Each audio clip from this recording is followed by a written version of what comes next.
Что происходит с нашим телом, когда мы постимся в Рамадан? Во время месяца Рамадан мусульмане постятся с рассвета до заката солнца каждый день этого лунного месяца. Пост в Рамадан может стать естественным и эффективным способом вывести из тела шлаки и токсины и оздоровить его. Но это может произойти только если мы будем придерживаться здорового питания и не переедать на ифтар. Постарайтесь максимально избегать переработанных продуктов и жареного в этот месяц. Поскольку у нас всего несколько часов для еды и питья, очень важно, чтобы мы правильно рассчитывали потребляемую пищу. Для насыщения тела влагой пейте много воды. Избегайте продуктов, содержащих кофеин, который обезвоживает наш организм, заставляя острее чувствовать жажду в часы поста. Мы знаем, что Рамадан — это очень занятое время, поэтому большинство из нас обычно сокращают часы сна, чтобы оставить больше времени для благих дел, что прекрасно. Но постарайтесь спать не меньше 6 часов в день. Если вы не дадите себе этот минимум сна, то можете стать ленивым в намазе и чтении Корана. А этого мы с вами хотим в последнюю очередь. Но имейте в виду, что если мы спим больше, чем положено, это тоже делает нас ленивыми и менее продуктивными, поэтому ключ к успеху в балансе.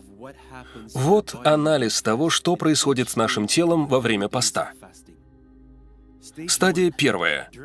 В первые несколько дней поста снижается как уровень сахара в крови, так и кровяное давление. Тело начинает процесс очищения, и первые пару дней самые тяжелые. Они могут сопровождаться головной болью, головокружением, тошнотой и чувством сильного голода. Стадия вторая. Во время нее тело привыкает к новому распорядку дня, а у системы пищеварения появляется возможность отдохнуть.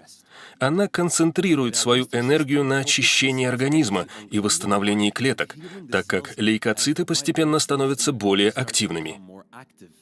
На этой стадии различные органы нашего тела начинают восстанавливаться. Стадия третья. На этом этапе уровень нашей энергии возрастает, разум лучше концентрируется, и общее ощущение отличного здоровья начинает охватывать нас. Во время поста восстановительные процессы в нашем организме становятся более эффективными. На этой стадии организм восстанавливает любые поврежденные клетки.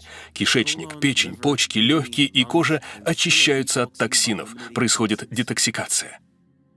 И, наконец, четвертая стадия. К началу последних 10 дней месяца Рамадан тело уже привыкло к посту. Оно наполнено энергией, и мы чувствуем, что концентрация внимания и память улучшились. На этой стадии органы заканчивают процесс восстановления. И поскольку все вредные вещества покинули наше тело, оно может функционировать на своем максимальном уровне. Это всего лишь часть физической пользы поста, того, что происходит с нашим телом. Духовная же польза этого месяца намного больше всего вышеперечисленного. يا رب دعاتي تقبلها عطول رمضان ده رحمة من ربنا